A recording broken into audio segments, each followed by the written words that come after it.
Guys, today we are gonna unbox this, guys. See? Look. It is an badminton bag because I play too much. So let's unbox this. Wow. It's color black, guys. And the brand is I think it's Yonex.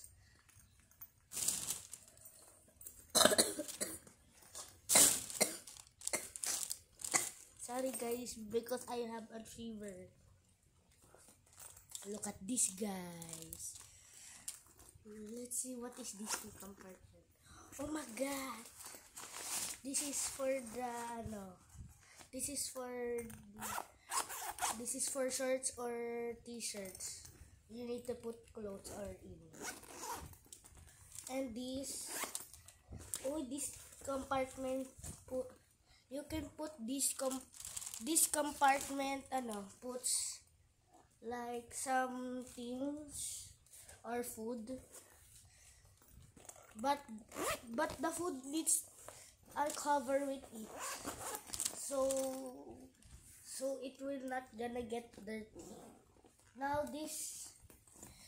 this oh wow. This compartment, you can put your racket. You cannot literally see it because it's black. Okay guys, next compartment. Oh, I forgot this compartment.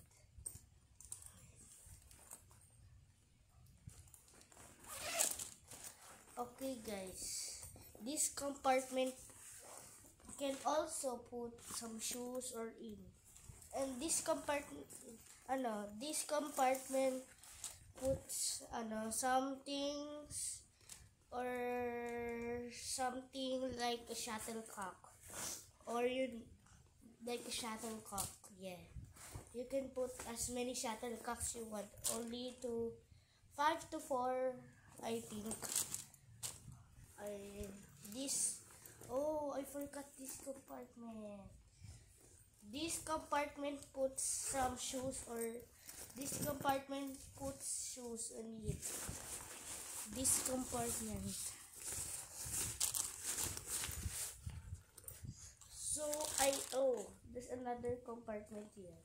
This compartment, I don't know what is this used for. So that is all the compartments. So I rate this over there. I rate this 9 or 9.5 because I want this color to be white. But it's cool, but it has black on it. So that's all. Bye bye guys.